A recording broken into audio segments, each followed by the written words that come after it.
बोले देवादिदेव श्री आदिनाथ भगवान की जय जय जय। देवादिदेव श्री महावीर भगवान की जय जय जय। संत शिरोमणि गुरुवराचार्य श्री विद्यासागर जी महाराज की जय जय जय। नवाचार्य श्री समय सागर जी महाराज की जय जय जय। गुणायतन प्रणीता शंका समाधान भावना एक प्रवर्तक जन जन के संत प्रखर वक्ता बोले परम पूजमनी श्री प्रमाण सागर जी महाराज की जय जय जय। मुनिवर श्री निर्वेक सागर जी संधान सागर जी महाराज की जय जय जय। देवी अहिल्या की नगरी मालवा की स्थान मध्य प्रदेश की आर्थिक राजधानी इंदौर की आचार्य श्री विद्यासागर सभागार से सायंकालीन टीवी चैनल का बहुचर्चित विश्वविख्यात शंका समाधान के कार्यक्रम में हम अपनी शंकाओं का समाधान गुरुमुख से प्राप्त करें। उसके पूर्व पारस चैनल, जिनवाणी चैनल, आदिनाथ चैनल और प्रमाणिक ऐप के माध्यम से जिस कार्यक्रम को घर में बैठ के देख और सुन रहे हैं उन सभी का और यहाँ पर उपस्थित भारतवर्ष की समस्त श्रावक श्राविकाओं का धर्म प्रभावना समिति सकल जैन समाज इंदौर हार्दिक अभिनंदन स्वागत करता है। चलते हैं प्रतिदिन की भांति परम पूज मुनिवर के श्री चरणों में नमन करते हुए आशीर्वाद प्राप्त करेंगे और निवेदन करेंगे शंका समाधान के कार्यक्रम के लिए दोनों हाथ जोड़ लेंगे और मेरे साथ बोलेंगे हे मुनिवर नमोस्तु नमोस्तु नमोस्तु। और आइए गुरुवर के आशीर्वाद से हम अपनी शंकाओं का समाधान प्राप्त करें। उसके पूर्व में उन परिवारों को आमंत्रित करूंगा जिन्होंने आज गुणायतन का अवलोकन करते हुए गुणायतन से जुड़ने के लिए परम पूज मुनिवर से निवेदन किया, आशीर्वाद प्राप्त किया। ऐसे सुधी परिवारों की घोषणा यहाँ से हो रही है और जब नामों की घोषणा हो तो मैं चाहूँगा उनके भावों की अनुमोदना के लिए आप जोरदार ताली बजाकर उनका सम्मान करेंगे। निर्माण निधि के रूप में श्रीमती बिमलेश जी, श्री नरेंद्र कुमार जी वराइठा वाले बड़ा मलहरा छतरपुर, श्रीमती राजेश्वरी पापड़ीवाल जयपुर, इन्होंने निर्माण निधि के रूप में गुणायतन से जुड़ने का अवसर प्राप्त किया है। ताली बजाकर इनका सम्मान करेंगे। इसी क्रम में निर्माण मित्र के रूप में श्रीमती मुन्नी देवी जी, धर्मपत्नी श्री भागचंद जी लोहाड़िया दुर्ग, इन्होंने निर्माण मित्र के रूप में गुणायतन से जुड़ने का अवसर प्राप्त किया है। चाहूँगा ताली बजाकर इनका सम्मान करें। और आइए मैं उन परिवारों को यहाँ पर आमंत्रित करूँगा जिन्होंने आज गुणायतन में गुणायतन ट्रस्टी के रूप में जुड़ने का अवसर प्राप्त किया है। सम्मान सहित आमंत्रित करते हैं। मंच में आए परम पूज मुनिवर के श्री चरणों में नमन करते हुए आशीर्वाद प्राप्त करेंगे और महोत्सव कमेटी के साथ साथ गुणायतन परिवार के जो भी गुणायतन ट्रस्टी श्रोमणी संरक्षक के सम्मान का कार्यक्रम संपन्न करेंगे। सर्वप्रथम मैं आमंत्रित करूंगा गुणायतन ट्रस्टी एडवोकेट श्रीमान प्रवीण कुमार जी, श्रीमती रेवा जी, रुचिर जी, निकिता जी, ओजस्वी जी, सिद्धार्थ जी, आयुषी जैन भोपाल और साथ में नीरज जी, ये सभी आएंगे। परम पूज मुनिवर के श्री चरण नमन करते हुए आशीर्वाद प्राप्त करेंगे और गुणायतन परिवार की ओर से इनके सम्मान के लिए और इनके सम्मान के लिए आमंत्रित करूंगा श्रीमान सुरेश जी, शेपाली जी अजमेरा, वे हमारे सम्माननीय गुणायतन परिवार के गुणायतन ट्रस्टी। इनका सम्मान का कार्य शिरोमणि संरक्षक हैं जो कि मैं आमंत्रित करता हूं। वे आए हमारे सम्माननीय श्रीमान प्रवीण जी परिवार का गुणायतन परिवार की ओर से सम्मान का कार्यक्रम संपन्न करेंगे। मैं चाहूँगा आप जोरदार ताली बजाकर इनका सम्मान करें। और आइए अगले क्रम में मैं आमंत्रित करूँगा गुणायतन ट्रस्टी के रूप में जिन्होंने जुड़ने का अवसर प्राप्त किया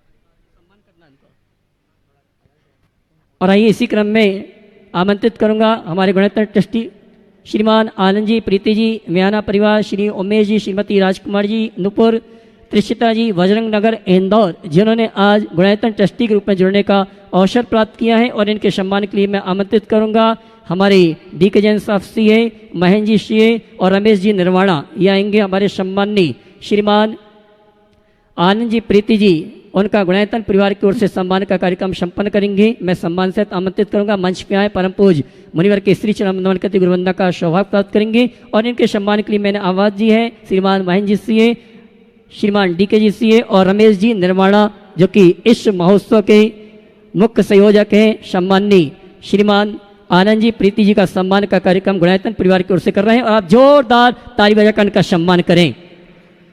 और इसी क्रम में मैं आमंत्रित करूंगा श्रीमान सुरेंद्र जी वड़जात्ता, रमेश जी पहुंचे सम्मान करने के लिए, पहुंची। वहाँ पहुँच जाएं आप लोग, सब लोग उस तरफ।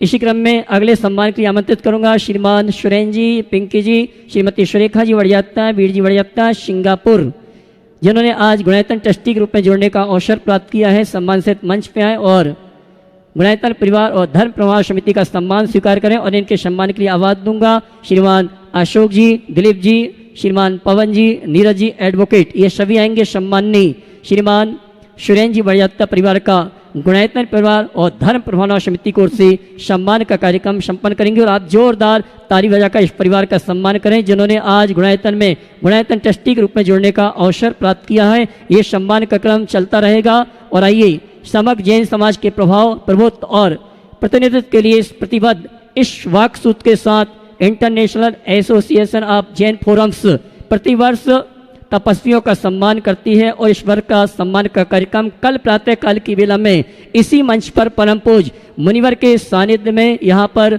संपन्न होगा। और ये आयोजन उन तपस्वियों के लिए है जिन्होंने अपने जीवन में 5 या 5 से अधिक उपास किए हैं। उन्हें जैन रत्न, जैन भूषण और जैन विभूषण की उपाधि से सम्मानित किया जाएगा। जिन्होंने रजिस्ट्रेशन कराया है उन सभी के लिए सूचना है कल प्रातः काल की वेला में सभी को यहाँ पर 7:30 बजे उपस्थित होना, जिससे व्यवस्थित कहाँ किसको बैठना है व्यवस्था के साथ हम समय पे ये कार्यक्रम प्रारंभ करेंगे। और इस कार्यक्रम में आप भी सपरिवार आमंत्रित हैं। आइए इन्हीं सभी सूचनाओं के साथ मैं चलता हूँ। उस संत के श्री चरण वंदन करते हुए शंका समाधान के लिए निवेदन करूंगा जिन्होंने 36 घंटे लगातार तप ध्यान किया है, ऐसे मुनिवर संधान सागर जी महाराज, उनके श्री चरण वंदन करते हुए निवेदन करेंगे शंका समाधान के कार्यक्रम के लिए।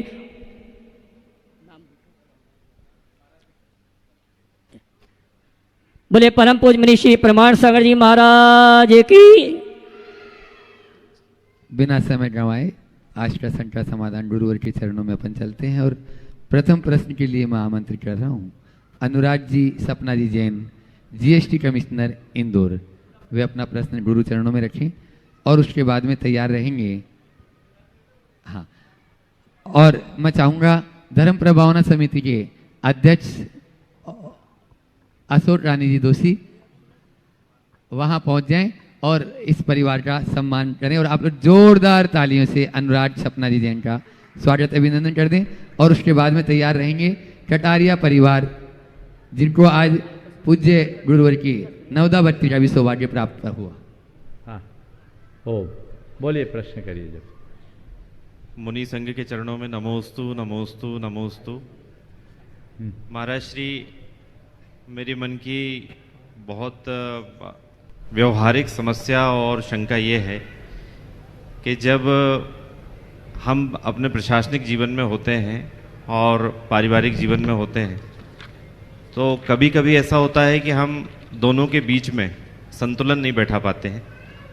और संतुलन ना बैठाने के कारण सब कुछ अच्छा होते हुए भी हमें मालूम है कि सब कुछ अच्छा है, परिवार अच्छा है, पद अच्छा है, सब कुछ ठीक है, लेकिन इसके बावजूद मन कभी कभी निराश हो जाता है, उदास हो जाता है। तो मन को हमेशा अच्छा रखने के लिए, वो प्रसन्न रखने के लिए क्या उपाय है, क्या समाधान उस समय में करना चाहिए, ये मेरी आज की शंका है। ये केवल तुम्हारे साथ नहीं, तुम्हारे जैसे बहुतों के साथ होता है। और ऐसा इसलिए होता है कि लोग काम तो करते हैं, काम को एंजॉय करना नहीं जानते। हमें चाहिए कि हम हर कार्य को एक दायित्व की तरह करें, जिम्मेदारी की तरह उन्हें निभाएं। अगर आप जैसे लोग प्रशासनिक क्षेत्र में हैं तो एक बड़ा दायित्व है, उस प्रशासनिक दायित्व को पूर्ण करना अपनी जिम्मेदारी समझें। जहाँ तक घर पर का परिवार का सवाल है तो उस पर भी हमारी पूर्ण प्राथमिकता होनी ही चाहिए, लेकिन दोनों तरफ ये करे वो करे, इससे बचने का एक सरल सा उपाय है। घर में ऑफिस को ना आने दो और ऑफिस में घर मत आने दो। हाँ, तुम लोगों के साथ एक दूसरी समस्या है, क्योंकि प्रशासनिक क्षेत्र से संबद्ध होने के कारण कुछ लोगों के लिए 24/7 लगे रहना पड़ता है, और ख़ासकर जब पति पत्नी दोनों कामकाजी हों तो ये व्यवस्थाएं ज़्यादा गड़बड़ाती है।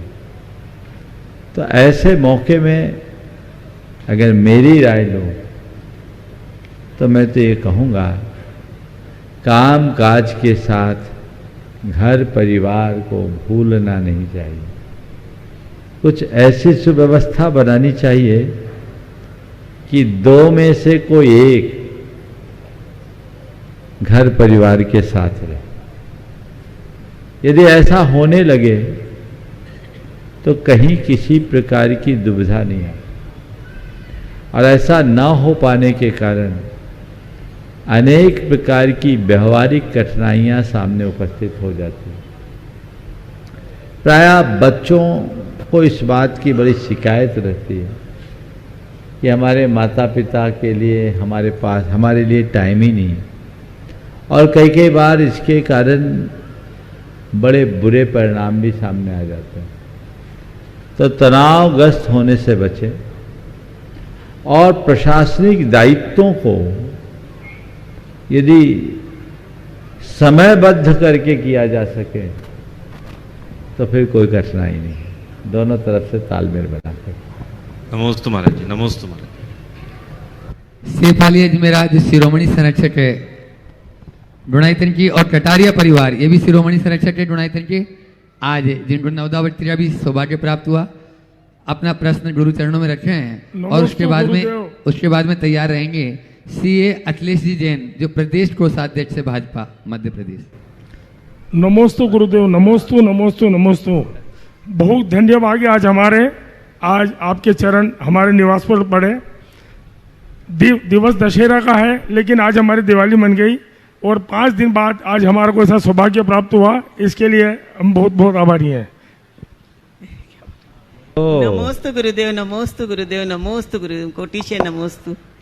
आज धन घड़ी धन भाग जो हमारा घर में आपका कदम पड़ा, पिछला 5 दिन से हम इंतजार कर रहा था, और अभी कल वापस जैसे उपवास वालों की का वापस से अलंकरण समारोह है, तो इसी श्रृंखला में मैं एक प्रश्न पूछना चाह रही हूँ कि पिछले पर्यूषण में मेरी बहू ने भी 10 उपवास करे, बच्चों ने सबने करे, तो उसके साथ में दान और जो त्याग करते हैं उसकी क्या महिमा है? वो उपवास का पुण्य में क्या बढ़ोतरी करती है? देखो, पहले तो मैं चाहूँगा आज मेरा परिवार और कटारिया परिवार दोनों का जोरदार अभिनंदन कर दें। नमस्ते गुरुदेव, नमस्ते गुरुदेव। कटारिया परिवार की बेटी और बेटा दोनों अमेरिका में रहकर धर्म संस्कार को आगे बढ़ा रहे, और आज सुरेश जी भी यहाँ उपस्थित हैं। सैफाली उनकी पुत्र वधू है, और वहाँ रहकर धर्म परंपरा को आगे बढ़ाना अपने आप में एक बहुत बड़ी मिसाल है। हमें ऐसे परिवार का जोरदार अभिनंदन करना चाहिए। आपने जो सवाल किया है कि हम लोग उपवास आदि के दिनों में जो दान करते हैं तो उस दान की क्या महिमा है, तो देखिए, दान जो भी हम लोग करते हैं, दान आप लोग करते हैं, गृहस्थों का धर्म है दान। दानम दुर्गति नाशनम, दान, पूजा, शील और उपवास, ये 4 आपके धर्म है जिनसे सातिशय पुण्य का बंध होता है। तो उपवास करने वाले उपवास भी करते हैं, पूजा भी करते हैं, शील का पालन करते हैं, और यदि दान कर ले तो उनके 4 धर्म पूरे हो जाते हैं, और जब 4 धर्म पूरे होते हैं तो 4 चांद लग जाते हैं। इसलिए ऐसे दान में हमेशा उत्साहित रहना ही चाहिए। और कोई एक आध चीज त्याग भी कराई जाती है? हाँ, त्याग तो और अच्छा, संयम, तो संयम के क्षेत्र में आगे बढ़ना और उत्तम बात।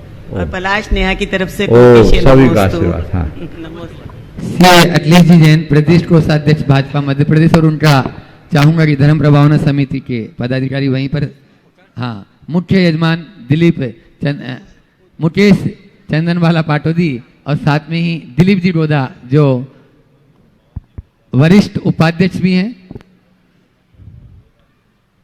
शिरोमणि संरक्षक पवनजी गोदा वे भी आ जाएं, और आज जो अपने बीच में प्रदेश कोषाध्यक्ष अखिलेश भैया आए हैं उनका सम्मान कर देंगे। आप लोग जोरदार तालियों से वहीं पर स्वागत कर दें। और उसके बाद में तैयार रहेंगे डॉक्टर सुरेंद्र जी भारती, प्रसिद्ध विद्वान, अपने बीच में आ जाएं।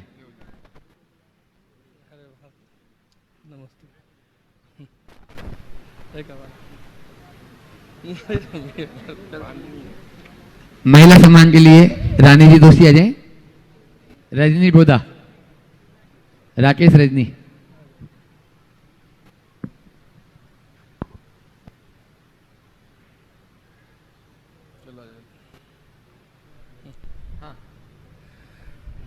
नमोस्तु महाराज जी। मेरे बड़े भाई संजय मोदी बाकल सहित पूरे परिवार की तरफ से नमोस्तु।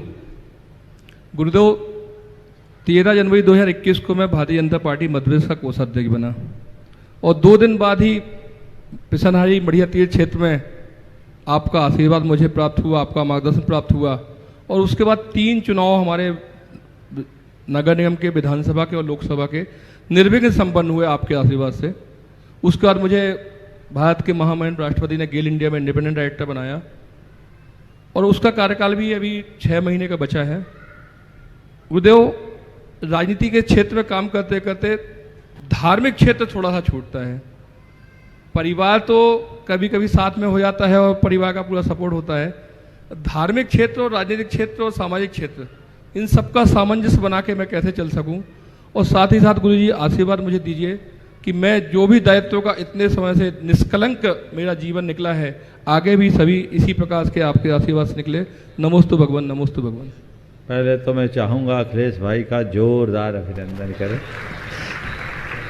ये बहुत ही समर्पित और संस्कार युक्त श्रावक है। इनका पूरा परिवार धर्म के प्रति पूरी तरह से समर्पित है, और ऐसे लोग जब राजनीतिक क्षेत्र में आगे बढ़ते हैं तो उससे समाज का भी गौरव बढ़ता है और समाज को संरक्षण भी मिलता है।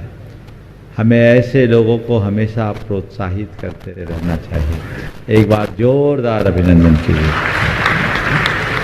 ये बड़ी गौरव का विषय है। मध्य प्रदेश भारतीय जनता पार्टी के कोषाध्यक्ष होने के साथ साथ गेल इंडिया के अध्यक्ष है, डायरेक्टर है। गेल इंडिया कितनी बड़ी कंपनी है आप समझ रहे हैं। और उस गेल इंडिया भारत के 9 रत्नों में एक है, उसका डायरेक्टर बनना अपने आप में बहुत बड़ी अहमियत मान रखता है। निश्चित ये इनके लिए नहीं, पूरे समाज के लिए गौरव का विषय है। आपने जो सवाल किया कि राजनीतिक क्षेत्र में रहते हुए धार्मिक, सामाजिक और पारिवारिक जीवन में सामंजस्य कैसे बनाए, मेरा कहना है राजनीति के क्षेत्र में आगे रहो, बढ़ो, और राजनीति को भी अपना धर्म मान करके करो। एक आम व्यक्ति जिस तरह से धर्म ध्यान करता है, वैसा राजनीतिक क्षेत्र में आगे बढ़ने वाला व्यक्ति नहीं कर पाता, क्योंकि उसकी दिनचर्या कुछ अलग प्रकार की होती है।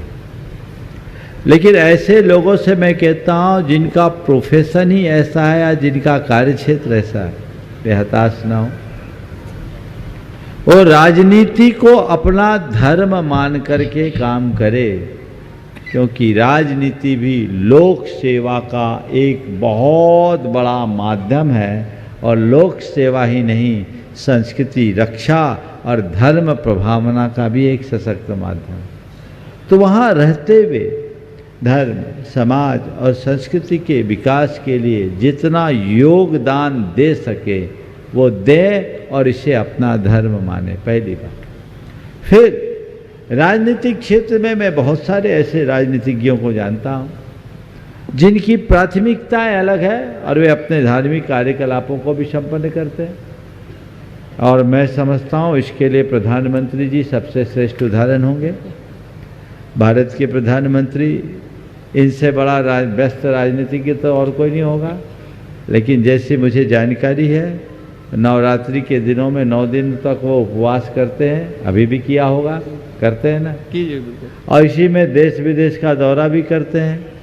निश्चित वे अपने धार्मिक पूजा पाठ भी करते होंगे, जी जी करते हैं। तो हम अपनी दिनचर्या को, अपने क्रियाकलापों को कुछ इस तरीके से सुनियोजित कर लें कि हमारा सारा काम सुव्यवस्थित हो जाए, तो इस तरह की कोई दुविधा हम पर हावी नहीं होगी। तो प्राथमिकता तय करें और जीवन को उसी अनुरूप आगे बढ़ाएं। नमस्ते नमस्ते गुरुवर, नमस्ते। में सरस्वती पुत्र डॉक्टर सुरेंद्र जी भारती यहाँ पर उपस्थित हैं और मैं चाहूँगा उनका भी धर्म प्रभावना समिति स्वागत अभिनंदन करें। दिनेश जी झांझरी वे आ जाएं और साथ में ही धर्म प्रभावना समिति के अध्यक्ष और मुख्य यजमान वे भी आ जाएं। सपत्नी के यहाँ पर उपस्थित हैं, इसलिए डॉक्टर सुरेंद्र भारती जी के एक जोरदार ताली बजा दीजिए, जिन्होंने अपनी लेखनी के द्वारा बहुत सी पुस्तकें लिखी। ऐसे डॉक्टर सुरेंद्र जी भारती अपना प्रश्न गुरु चरणों में रख रहे हैं। और उसके बाद में आज अपने बीच में आदिनाथ चैनल से पवन जी गोदा यहाँ पर उपस्थित, पवन प्रीति गोदा शिरोमणि संरक्षक गुणायतन, और साथ में उनके समधी वे भी रहेंगे मुख्य यजमान मुकेश जी पाटोदी। परम पूज्य गुणायतन प्रणेता हम सबके आराध्य मुनि श्री प्रमाण सागर जी महाराज के चरणों में सादर प्रणति, सादर नमोस्तु। पूज्य मुनि श्री निर्वेक सागर जी महाराज, पूज्य मुनि श्री संधान सागर जी महाराज के चरणों में सादर नमोस्तु। क्षुल्लक वृंद के प्रति सादर इच्छामि। पूज्य श्री प्रत्यक्ष के 2 भेद माने गए हैं, एक परोक्ष प्रमाण, प्रमाण के 2 भेद माने गए हैं, एक परोक्ष प्रमाण और एक प्रत्यक्ष प्रमाण। हम सबके लिए यह गौरव का विषय है कि आप हम सबके लिए प्रत्यक्ष प्रमाण की तरह हैं। हम आपके चरणों में सादर प्रणति अर्पित करते हैं। पूज्य श्री, आप जो भी कार्य करते हैं वह संसार के लिए एक अनोखा अप्रतिम बन जाता है। मुझे याद है कि आपने जब साहित्य प्रणयन के क्षेत्र में जैन धर्म के ऊपर पुस्तक लिखी, 7 तत्व के ऊपर पुस्तक लिखी, तो वह एक प्रामाणिक पुस्तक बन गई। आपने जब सेवायतन की संरचना लोगों के सामने रखी तो उसे झारखंड सरकार ने प्रथम पुरस्कार देकर के सम्मानित किया। आपने जब गुणायतन की नींव रखी, मुझे याद है कि गया की संगोष्ठी में सभी के सुझाव मांगे गए थे, मैं भी वहाँ उपस्थित था। उस समय ऐसा लग रहा था कि पता नहीं गुणायतन कैसा बनेगा, लेकिन आज जो उसका स्वरूप दिखाई देता है वह अपने आप में अप्रतिम है। और वह दिन दूर नहीं जब संसार का 8वां आश्चर्य गुणायतन को माना जाएगा। पूज्य श्री, मैं अखिल भारतवर्षीय दिगंबर जैन विद्वत परिषद की ओर से आपके चरणों में प्रणति अर्पित करता हूँ और आपसे मार्गदर्शन की अपेक्षा करता हूँ कि हमारे संत, विद्वान और समाज, इन तीनों के बीच में कैसे समन्वय स्थापित हो या किस प्रकार की युति बने कि जिससे धर्म का भी प्रचार प्रसार हो और समाज का भी लाभ हो। कृपया मार्गदर्शन कीजिए। नमोस्तु। मैं चाहूँगा एक बार डॉक्टर साहब का जोरदार अभिनंदन करिए। आपने बहुत सार्थक सवाल किया। संत, विद्वज्जन और समाज, इन तीनों के मध्य किस भांति समन्वय हो। मैं ये कहता हूँ,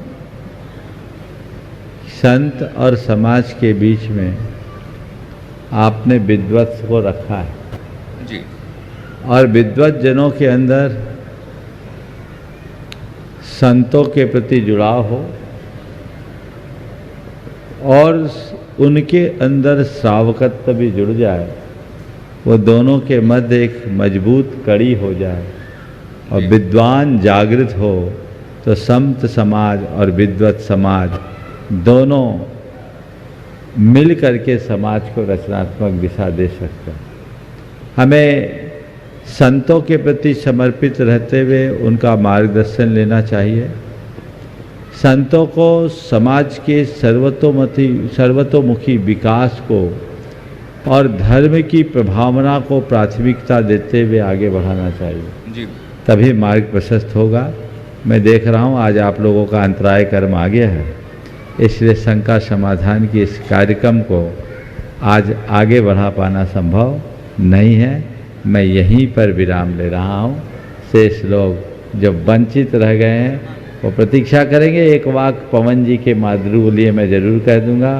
पवन प्रीति गोधा जो प्रति वर्ष सम्मेद शिखर जी की यात्रा के लिए हजारों लोगों को यात्राएं कराते हैं, इस बार भी वे बहुत बड़ी यात्रा लेकर के जा रहे हैं। मैंने सुना है लगभग 8000 यात्रियों की यात्रा करा रहे हैं। प्रति वर्ष ऐसे हजारों लोगों की यात्रा कराते हैं। इनके लिए मैं आशीर्वाद देता हूं और इनके साथ जाने वाले सभी यात्रियों की यात्रा निर्बाध हो, मैं ऐसा आशीर्वाद देता हूं। और मैं चाहता हूं एक बार पवन भाई का जोरदार अभिनंदन कर दें। राकेश रजनी गोदा जो शिरोमणि संरक्षक है गुणायतन के, वे अपना प्रश्न गुरु चरणों में रखें। उसके बाद में प्रोफेसर नीरज जी जैन महालक्ष्मी नगर तैयार रहे हैं।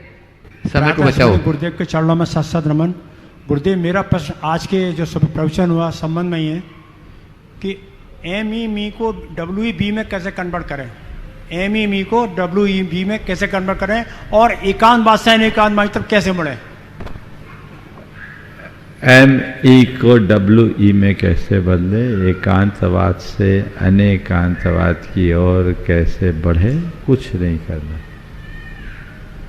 बस थोड़ा सा अपना हृदय विशाल करना, सोच को बड़ी करनी, अहंकार को गौण करना। यदि हमने अपने अहंकार को गौण कर दिया, सोच को बड़ी कर ली, हृदय विशाल कर लिया, तो मैं खत्म हो जाता है, हम हमारा स्थान पा लेता है। तो मैं को हटाकर हम की ओर देखना हम शुरू करें, हमारा जीवन अपने आप प्रशस्त होगा। और एकांतवाद से अनेकांतवाद की ओर वही बढ़ सकता है जिसके अंदर उदार दृष्टि हो। ओम नमस्ते गुरुदेव। प्रोफेसर नीरज जी जैन महालक्ष्मी नगर इंदौर, और उसके बाद में तैयार रहेंगे शुभम जी जैन दिल्ली। नमोस्तु महाराज, नमोस्तु महाराज, नमोस्तु। जो भी प्रश्न करता है ऊपर आ जाए। में इच्छा में महाराज श्री, 2 दिन पहले आपने ये बताया था कि भाषा किस प्रकार संस्कृति की संवाहक होती है।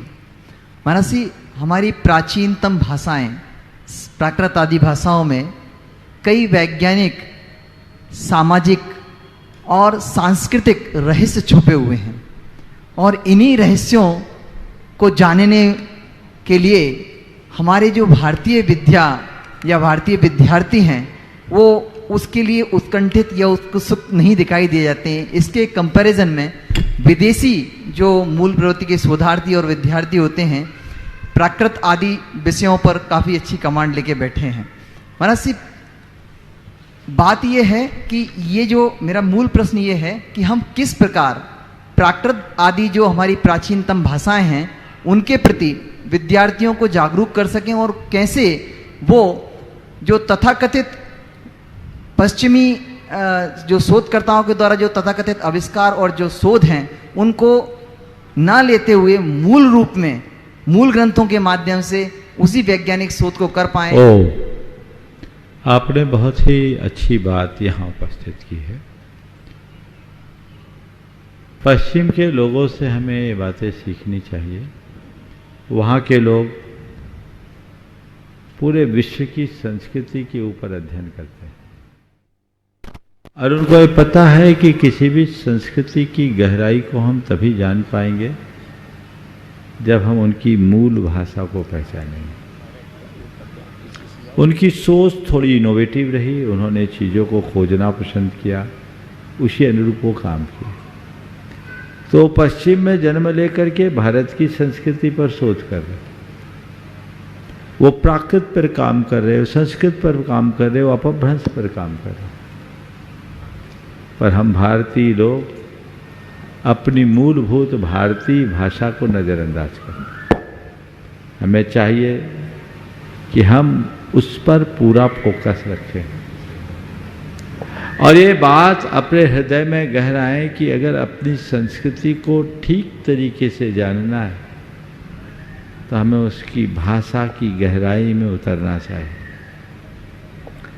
भाषा में संस्कृति का प्रवाह बढ़ता है। हमारी सांस्कृतिक निष्ठा होगी तो हम अपनी भाषा के प्रति जरूर गंभीर होंगे। ये बहुत बड़ी विडंबना सी दिखती है कि आज अपने लोगों के मन में ही अपनी संस्कृति के प्रति बहुत कम उत्सुकता है। वे दुनियादारी की बातों के विषय में अधिक से अधिक जानकारी जुटाने के लिए प्रयत्नशील दिखते हैं, लेकिन अपनी सांस्कृतिक विरासत को ठीक तरीके से देखने और समझने की उत्कंठा का प्राय अभाव दिखता है। ये उत्कंठा जगनी चाहिए। जाने तो सही, समझे तो सही, पहचाने तो सही कि आखिर में हमारी मूलभूत सांस्कृतिक परंपरा क्या है, उसकी गरिमा, उसकी महिमा, उसका गौरव और उसका वैभव आखिर क्या है। यदि लोग गहराई से इन बातों को समझने लगे तो जीवन में बहुत बड़ा बदलाव आ सकता है। इसलिए 2 दिन पहले भी मैंने आप सबसे कहा था, आज पुनः कह रहा हूं कि जो लोग, खासकर महिलाएं आगे आए,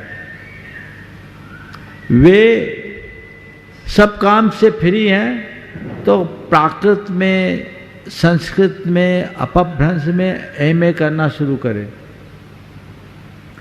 डिग्री के कोर्स भी हैं और डिप्लोमा के भी कोर्सेस भी हैं, और मैंने तो सुना ऑनलाइन भी चालू हो गए। महाराज श्री, एक सूचना भी मैं आपके उत्तर के बाद शेयर करना चाहूँगा। कोई ऐसी सूचना है तो पहले दे दो ताकि मुझे सहूलियत हो जाए।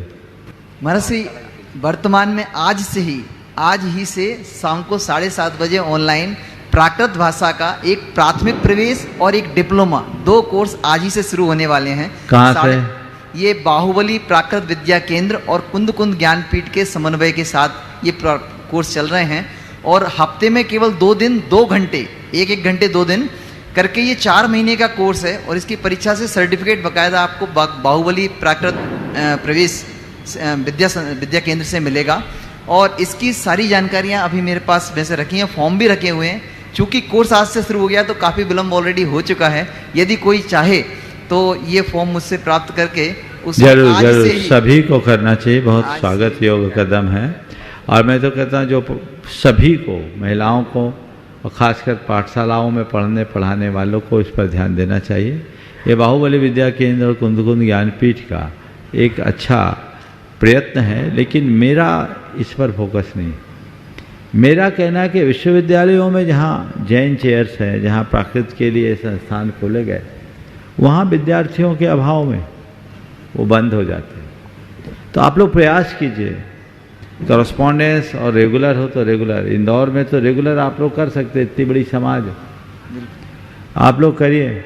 हाँ, बहनों ने किया है, सब करिए। और महिलाओं से इसलिए कहता हूँ किटी पार्टी से बच जाओगे, कुछ रचनात्मक कर पाओगे, करने का उत्साह होना चाहिए। पूरे देश में अगर इस तरह की बातों पर मांग शुरू हो जाए तो बहुत बड़ा परिवर्तन हो सकता है। हमें अपना मूल मंत्र नमोकार का प्राकृत में से याद रखना चाहिए, तो हमें उस भाषा को संरक्षित करने का पूर्ण प्रयत्न करना चाहिए। ये भाषा एक समय में जन भाषा थी। लोग जैसे आज हिंदी बोलते हैं वैसे प्राकृत में बोला करते थे। आज लगभग सब चलन से बाहर हो गई, केवल ग्रंथों तक सीमित रह गई। अगर आपने पढ़ना लिखना भी बंद कर दिया तो भाषा का अस्तित्व ही समाप्त हो जाएगा। इसलिए इसको सरकार भी बढ़ावा दे रही है। केंद्र सरकार ने जो अभी ये एक नया नोटिफिकेशन जारी किया है, बहुत स्वागत योग्य कदम है, जिसमें प्राकृत, पाली, असमी, बंगाली और मराठी इन 5 भाषाओं को शामिल किया है। तो हमें गर्व है कि इसमें प्राकृत को भी लिया गया है। पर प्राकृत भाषा को जानने और समझने वाले, प्राकृत जिनकी मूल भाषा, उनको भी इस दिशा में पहल करने की आवश्यकता। महाराज, ये डिप्लोमा कोर्स भी यूनिवर्सिटी से संबद्ध कॉलेज से। बहुत सुंदर। नमस्ते महाराज। शुभम जी जैन दिल्ली अपना प्रश्न रखें और उसके बाद में तैयार रहेंगे। मलाड से पवन जी जैन मुंबई अपने बीच में। नमस्ते महाराज जी। महाराज जी, हम लोग दिल्ली से आए हुए हैं, तो हमारा प्रश्न यही है कि आपका दिल्ली कब आगमन होगा, जिससे हम दिल्ली वासियों को आपका आशीर्वाद मिल सके। बिल्कुल, दिल से जुड़े रहो अपना पुण्य गाढ़ा बनाओ। जैसे इंदौर वालों का भाग जगा, दिल्ली वालों का भी जग सकता है। समझ गए? आशीर्वाद। गुणायतन ट्रस्टी पवन जी जैन मलाड मुंबई से, जिन्होंने अभी पर्यूषण में 10 उपवास भी किए और बहुत ही अच्छे रचनात्मक कार्य में लगे रहते हैं, हथकरघा भी उन्होंने चला रहे हैं। उसके बाद में तैयार रहेंगे सचिन जी उद्योगपति, गुणायतन ट्रस्टी। नमोस्तु महाराज जी, नमोस्तु महाराज जी। प्रायोग लब्धि में जीव अनंत कोड़ा कोड़ी कर्म को अंत कोड़ा कोड़ी कर्म कर देता है, उसके बाद भी क्या जीव अर्ध पुद्गल परावर्तन तक संसार में रह सकता है? और ये अवस्था मिथ्यात्व में भी संभव कैसे हो सकती है? देखिए, अल्पकाल के लिए, एक अंतर मुहूर्त के लिए कर्म की स्थिति को घटा लेना बहुत बड़ी उपलब्धि नहीं है। थोड़ी देर की विशुद्धि से घटा लिए और संकलेश से फिर चढ़ा लिए, तो वो बहुत लंबे समय तक भटक सकता है। समझ गए? इसमें कोई आशा, कोई शंका की बात नहीं। एक प्रश्न, चलो जल्दी पूछो। भोग भूमि में जो युगलिया रहते हैं वो नगर में नगर बसा के रहते हैं या अकेले अकेले ही रहते हैं? उस समय भोग भूमि में कोई नगरीय सभ्यता नहीं, तो लोग अलग अलग रहते हैं, स्वतंत्र रूप से रहते हैं और उनकी सारी व्यवस्थाएं प्राकृतिक कल्प वृक्षों से हो जाती हैं। वहाँ पे नपचर और जलचर जीव भी होते हैं? सब रहते, जलचर नहीं रहते, नपचर और थलचर रहते हैं। आज अपने बीच में कोलकाता से जो गुणायतन की ट्रस्टी भी हैं, कमल नयन जी हैं, सहपत्नी सीए यहाँ पर उपस्थित हैं, जो कलकत्ता प्रवास में पूज्य महाराज श्री जी की प्रभावना में बहुत बड़ा योगदान जिन्होंने किया और उस समय सीए एसोसिएशन के ये चेयरमैन भी रहे और इन्होंने अपने ही उस सीए एसोसिएशन के सभागार में पूज्य श्री जी का अनेक सीओ के बीच में बहुत बड़ा प्रवचन करवाया। एक बार जोरदार तालियों से कमल नयन जी का स्वागत, अभिनंदन कर दीजिए। और उसके बाद में तैयार रहेंगे सोहम सिद्धोहम, हेमा मोदी परिवार, गुणायतन ट्रस्टी, इंदौर कटनी। नमोस्तु गुरुदेव, सत्सत वंदन। ये मेरा सौभाग्य था कि सीए इंस्टीट्यूट के प्लेटफॉर्म पर गुरुवर का प्रवचन करा पाया। शायद किसी दिगंबर साधु का मैं समझता हूँ कि ये पहला प्रवचन किसी मतलब इंस्टीट्यूशन के प्लेटफॉर्म पे था, क्योंकि अपने मंदिर और अन्य प्रांगण तो होते ही रहा है। गुरुवर, मेरा प्रश्न ये है कि जैन धर्म का इतिहास सुनहरा इतिहास है, लेकिन हम लोग जब नेट पे जाते हैं या कई फैक्ट्स आते हैं तो इसका काफ़ी डिस्टोर्शन या डिस्टोर्टेड फैक्ट्स देखते हैं, तो उससे कैसे बचाया जाए? फॉर एग्जांपल, हमारे जो तिरंगे में, जो हमारे तिरंगे झंडे में, राष्ट्र ध्वज में जो चक्र है वो जैन धर्म का चक्र है, लेकिन नेट पे सर्च करते हैं तो काफ़ी डिस्टोर्टेड जानकारी मिलती है। हाल में ही इन शॉर्ट्स पर भी मैंने देखा कि ये समय की निरंतरता को बताता है या 24 घंटे को दर्शाता है, ये कई चीज़ें के, जबकि हमारे 24 तीर्थंकर को ये दर्शाता है। तो इन फैक्ट्स से, डिस्टोर्टेड फैक्ट्स से कैसे मतलब इनको करें? और भी कई मतलब चीज़ें जो हमारे धर्म से रिलेटेड है, जो जिसको हमारे इतिहास को मतलब टोटल इसको डिस्टोर्ट कर दिया गया है। देखिए, आपने बिल्कुल सही बात कही है और ये बात बहुत गंभीर और चिंतनीय, पर इसमें कहीं न कहीं हम लोग खुद भी जिम्मेदार हैं। हम लोगों ने इस दिशा में प्राय उदासीनता का भाव रखा। हमें जैसी तत्परता रखनी चाहिए वैसी तत्परता नहीं दिखाई। हमने अपने धर्म की प्रभावना को अपने मंदिर मूर्तियों तक सीमित कर दिया। अपने इतिहास को ठीक तरीके से सुरक्षित करने और प्रस्तुत करने में हम लोग काफ़ी पीछे रहे। यदि हमने अपने इतिहास को ठीक तरीके से जानने की कोशिश की होती और उसको ठीक तरीके से प्रचारित और प्रसारित करने का उपक्रम किया होता तो स्थितियाँ कुछ भिन्न होती। हम लोग बहुत पीछे रहे। आज भी इंटरनेट के प्लेटफॉर्म में आप सब चीज़ें डाल सकते हैं, लेकिन इस तरह की सूचनाएं बहुत कम दी जाती। हम लोगों को जागरूक होना चाहिए और इस पर काम करना चाहिए कुछ अच्छे स्कॉलर्स को, कि सारे जैन प्रतीकों का गंभीरतम अध्ययन करके उसका विश्लेषण कम से कम इंटरनेट में उपलब्ध हो और एक क्लिक पर लोग जान सकें आज जो हमारी जैन प्रतीक है और भारतीय प्रतीक है उनका उनके साथ क्या तालमेल है, उसको जोड़कर करना चाहिए।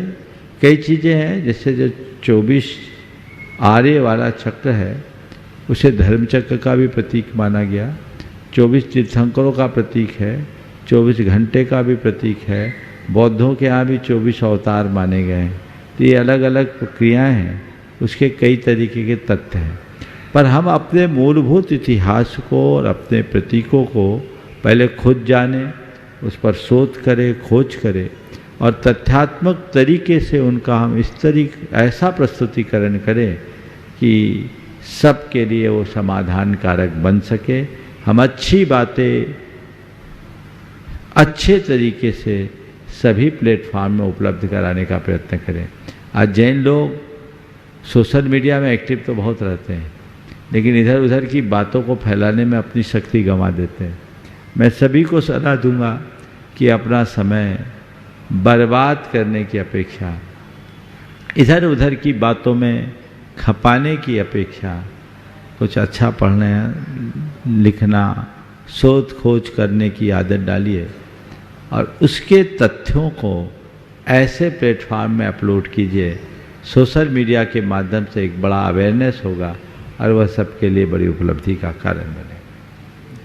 सोहम सिद्धोहम हेमा मोदी रश्मि भी पूछेगी, बोलो। हाँ रश्मि। नमोस्तु गुरुदेव। महाराज श्री, मैं आने वाली पीढ़ी को जैन धर्म की शिक्षा किस तरह दूं ताकि वो इंटरेस्ट के साथ जैन धर्म में भाग ले?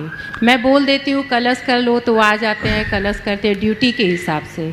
मैं वैसा नहीं चाहती हूँ, ये कभी हम में है। ये केवल तुम्हारे में नहीं, सबकी कहानी। हम लोग धर्म के नाम पर बस थोड़े बहुत रिचुअल्स की बात भर करते हैं, ये करो, ये नहीं करो, ऐसा करो, वैसा मत करो, बस नहीं। इसका दीर्घकालिक असर नहीं पड़ता। बच्चे माँ बाप के कहने से लिहाज या संकोचवश कर लेते हैं, पर उनका अंतर्मन नहीं जुड़ता। तो उसकी जगह हमें उन्हें स्पिरिचुअल तरीके से जोड़ना चाहिए। आज के पीढ़ी मैनेजमेंट की भाषा समझती है। हम उन्हें धर्म को बाहरी क्रियाओं के आधार पर समझाने की जगह जीवन के प्रबंधन के रूप में समझाएं। उन्हें ये बात समझाने की कोशिश करें कि हमारा धर्म हमारे जीवन को सहजता और समरसता से जीने का आधार देता है। सब प्रकार के उतार चढ़ाव में ठहराव लाने की बात सिखाता है। अपने इमोशंस पर बैलेंस लाना सिखाता है और कैसे ये सब होता है। और ये चीज़ें हम पहले खुद अपने प्रैक्टिकल जीवन में अपनाएं। सबसे बड़ी कमी तो ऊपर की है। नहीं, कई बार ऐसा होता है। मेरी बात तो सुन लो। अभी आप खुद कहोगे कि महाराज ठीक कह रहे हैं। हम लोग जो अपने आप को आप लोग धर्मी मानते हो ना, आपका धर्म आपकी क्रियाओं तक सीमित है, विचारों में कितना जुड़ा ये देखो। जब तक क्रियाओं का धर्म विचारों में प्रकट नहीं होगा, वो अपना प्रभाव नहीं छोड़ पाएगा। अगर हमारे अंदर सहजता, समता, स्थिरता है तो बच्चों पर अमिट छाप पड़ती है। मैं आपको बताऊं, एक महिला बड़ी धर्मात्मा, मैं धार्मिक शब्द का प्रयोग नहीं कर रहा हूं, धर्मात्मा, वैराग्य की प्रतिमूर्ति और बहुत सहज, सरल, समतावान। उसके व्यवहार से उसका बेटा धर्मात्मा बन गया। जब वो सारे धार्मिक क्रियाओं में उसकी सहभागिता होती है, उसका आचरण भी बड़ा पवित्र और निर्मल है। मैंने उससे एक दिन पूछा कि ये बताओ तुम्हारा गुरु कौन है? तो बोला मेरी माँ। हमने पूछा तुम्हारा गुरु कौन है? उसने कहा मेरी माँ। बोले महाराज हमने माँ को देखा, माँ धर्म करती है, धर्म को जीती, कितनी खुश रहती है। और लोगों को देखता हूँ मैं, अपनी ताई जी लोगों को देखता हूँ, सब कुछ है, सारे चीज़ें वो लोग करती हैं, लेकिन हमेशा परेशान रहती है। माँ को देख के लगा कि कि वाकई में जीवन को हमेशा खुश रखना है तो माँ के रास्ते पर चलना चाहिए। और महाराज जी, मैं कहता हूँ, आपको कहने में मुझे संकोच लगता है, कहना नहीं चाहिए आपके सामने, पर मेरी असली गुरु तो माँ है। कितने माँ बाप हैं जिनको ऐसा सुनने का सौभाग्य मिला है? ज़्यादातर बच्चे ये कहते हैं हमारी माँ बहुत खचड़ी है और बाप बड़ा खड़ूस है। ये जो प्रवृत्तियां, ये सुनने को मिलता है। आप खुद जिए अध्यात्म को, उसकी छाप पड़ेगी, प्रेरणा मिलेगी। लेकिन महाराज जी, कई बार ऐसा होता है कि हमें समझने में टाइम लगता है, तब तक बच्चा हमारे हाथ से निकल जाता है। इसलिए तो बोल रहा हूं, जो मैं बोलना चाह रहा हूं, मामला तो ऊपर से ही गड़बड़ है। हम आरोप लगा रहे बच्चों को। नहीं, मैं पहले अपनी गलती और उसमें आपकी भी गलती नहीं है, क्योंकि आपको भी वही सिखाया गया है जो आप अपने बच्चों को सिखाना चाह रहे हैं। ऊपर से ही हम लोगों को भी यही सिखाया गया, धर्म करना, मंदिर चले जाओ, रात में मत खाओ, माला फेर लो, आलू मत खाओ, प्याज मत खाओ, गलत नहीं करो, पूजा कर लो, अभिषेक कर लो। अच्छी बातें, एक धर्मी व्यक्ति को ये सब चीज़ें करनी चाहिए, पर ये सब क्यों करना ये बताया नहीं गया। तो आपके पिताजी ने आपको नहीं बताया, आप अपने बच्चे को नहीं बताएं, तो यही परंपरा चलते रहेगी। हम आप तक की पीढ़ी वाले तो आज्ञाकारी रहे, जो माँ बाप ने बोल दिया पत्थर की लकीर बन गई, हमने कर लिया। लेकिन आज के बच्चे नहीं करेंगे। तुम्हारे बच्चे भले कर ले, उनके बच्चे तो ये भी नहीं करेंगे। तो इसलिए अब हमें ये ट्रेंड बदलना चाहिए और बच्चों के लिए एक प्रकार की आध्यात्मिक प्रेरणा देनी चाहिए, और हम उसी तरीके की बात करें। इसीलिए आपने देखा होगा, मैं कभी किसी को नियम नहीं देता, मैं नियमों पर जोर नहीं देता।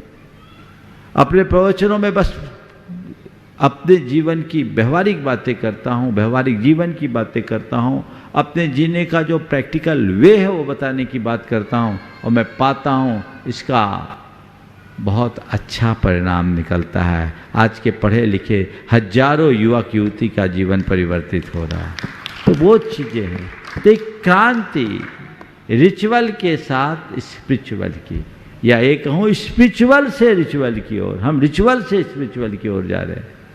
वो चीज़ें शायद उतना प्रभाव नहीं छोड़े, लेकिन अंदर की एक क्रांति जग गई तो बहुत बड़ा प्रभाव पड़ेगा। तुम्हारे माध्यम से मैं सबको कहना चाहूँगा, पहले खुद को सुधारो, तब बच्चों को सुधार पाओगे। हम बच्चों के ऊपर एक ऐसा आदर्श छोड़े। एक बच्चे ने कहा, देखो कि महाराज जी, अब मेरी मम्मी स्वाध्यायशील है, मेरी शादी हो गई, अब वो कहती है हमको ज़्यादा राग नहीं करना चाहिए, कसाई नहीं करना चाहिए, मोक्ष मार्ग में लगना चाहिए, मोक्ष में ही कल्याण है, विषय कसाय में हित नहीं है। तो महाराज जी, मैं अपनी मम्मी से पूछता हूँ, ये जब ये सही है और जो विषय कसाय दुनियादारी गलत है, तो आपने हमको बचपन से क्यों नहीं बताया? हमारा विवाह क्यों करके फंसाया? पहले ही बता देते तो हम महाराज की तरह निकल जाते। तो पहले तो फंसाते हो, फिर कहते हो हटो। ये बहुत बड़ा यक्ष प्रश्न है। तो ये सोच अभी भी देख लो, हर माँ बाप चाहते हैं कि मेरा बच्चा धर्मी तो बने, पर ये नहीं चाहते कि ज़्यादा धर्मी बन जाए, परेशान होने लगते। राइट। तो ये जो सोच है वो बदलना चाहिए। जब तक सोच को हम नहीं बदलते, तब तक कोई स्थायी परिणाम नहीं निकल सकता। अंतर में स्वभाव की माला से तप की आत्म ज्योति जली। इस संदेश वाक्य के साथ इंटरनेशनल एसोसिएशन ऑफ जैनपुरम द्वारा कल तपस्वियों का अलंकरण समारोह का आयोजन किया गया है, जिन्होंने अपने जीवन में 5 या 5 से अधिक उपास की साधना की है और जिन्होंने रजिस्ट्रेशन करा लिया है टीवी चैनल के माध्यम से। इस सूचना को आप सुन रहे हैं तो कल प्रातः 7:30 बजे सभी तपस्वियों को उपस्थित होना है और ये कार्यक्रम परम पूज्य मुनिवर के सानिध्य में मोहता भवन में इसी परिसर पे संपन्न होगा। जैन रत्न, जैन भूषण और जैन विभूषण की उपाधि से उन्हें सम्मानित किया जाएगा। परम पूज्य मुनिश्री के मंगल प्रवचन के साथ साथ अन्य साधु भी यहाँ पर उपस्थित हो रहे हैं और आप सभी इस कार्यक्रम में आमंत्रित हैं। साथ ही भावना योग एंड हेल्थ ऑफ इंदौर का एक अभिनव प्रयोग आज से प्रारंभ हो चुका है और इसकी जानकारी के लिए मैं आमंत्रित करूंगा श्रीमती छवि जी दोषी वे आएँ और रजिस्ट्रेशन की संपूर्ण जानकारी हम श्रावकों तक प्रेषित करें। जय जिनेंद्र। देखिए, एक तो रजिस्ट्रेशन के लिए किसी भी हाल में आप घबराएं नहीं। मेरे पास बाहर से फ़ोन आ रहे हैं, बाहर से भी फ़ोन आ रहे हैं। आप सिर्फ प्रामाणिक ऐप पे जाइए, वहाँ पर अपने आप रजिस्ट्रेशन यहाँ करें। इस तरह से लिखा हुआ है, आप उसमें जाकर रजिस्ट्रेशन करें। आप पर्सनली किसी को भी फ़ोन मत करिए। अगर वहाँ आपको कोई तकलीफ़ आ रही है तो आप अपनी परेशानी फिर किसी, जो 2 नंबर्स फ्लैश हो रहे हैं उनमें से किसी नंबर पे आप बात कर सकते हैं। जब आपका फॉर्म भर जाएगा, जैसे आज सुबह कई सारे टेस्ट हुए, 40 टेस्ट की रिपोर्ट्स हमने भेज दी है। इस तरह की रिपोर्ट आपके पास आपके नंबर पे आएगी। जो एक नंबर आपने व्हाट्सएप नंबर शेयर किया है, उस नंबर पर जिन लोगों ने आज सुबह टेस्ट करा लिए हैं, लगभग 40 टेस्ट उन लोगों के पास पहुंच चुके हैं जो व्हाट्सएप नंबर उन्होंने दिया है।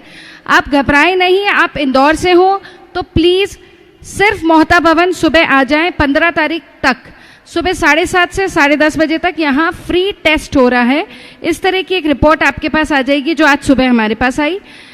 इसके अलावा अगर आप इंदौर के बाहर हैं तो आपको कल अभी ही प्रामाणिक ऐप में एक लिस्ट ऑफ टेस्ट जो आपको करवाना है उनके नाम दे दिए जाएंगे। अभी अपलोड हो रहा है वो। उन्हीं टेस्ट को आप शुगर का तो ज़रूर कराएं टेस्ट। अच्छा, वो तो है ही। एक तो एम्प्टी स्टमक आना है, खाली पेट टेस्ट होना है। आज सुबह भी कई लोग आए जिन लोगों ने चाय पी हुई थी या कुछ खाया हुआ था। आपको एम्प्टी स्टमक आना है, तभी आपका टेस्ट होगा। आज कई लोगों को हमें वापस भेजना पड़ा। और अगर आप इंदौर के बाहर हैं तो NABL एक्रेडिटेड जो लैब्स हैं, सिर्फ उन्हीं लैब्स के यहाँ आप जाएं, जैसे कि लाल पैथोलॉजी, क्योंकि इन लोगों का टाई अप है सेंट्रल लैब से और इनके रिजल्ट्स लगभग सेम आएंगे। आप अगर फिर भी कोई और तकलीफ हो तो आप फिर भी फ़ोन करके पूछ सकते हैं। आप अगर इंदौर से नहीं हैं तो आप बिल्कुल पार्टिसिपेट कर सकते हैं। और आपकी कोई भी बीमारी हो, कैंसर पेशेंट्स हो, किडनी पेशेंट्स हो, जो भी हो, वो सबको ये जो नंबर ऑफ टेस्ट्स बताए हैं उन्हीं टेस्ट्स को करवाना ज़रूरी है। इसके अलावा अगर आपको लगता है कि मुझे कोई और टेस्ट कराना है, वो आपके ऊपर है, आप करा सकते हैं। पर ये जो टेस्ट हम इसमें आपको कल अपलोड हो जाएगा या अभी हो जाएगा, वो टेस्ट ज़रूर कराना है। ये मैं सिर्फ उन लोगों के लिए बोल रही हूँ जो इंदौर से बाहर हैं। इंदौर में जो है वो प्लीज़ मोहता भवन आके अपना टेस्ट कराएं, वहाँ ऑलरेडी वही टेस्ट हो रहे हैं। ये निःशुल्क है, लेकिन इंदौर से बाहर जो टेस्ट हैं वो पेएबल है, आपको उनका पेमेंट करना पड़ेगा। और कोई भी बात हो तो जो 2 नंबर्स हैं आप फ़ोन कर सकते हैं, लेकिन रजिस्ट्रेशन करने के लिए प्लीज़ आप फ़ोन ना करें। रजिस्ट्रेशन प्रामाणिक ऐप पे ऑलरेडी अपलोडेड है। धन्यवाद छवि जी।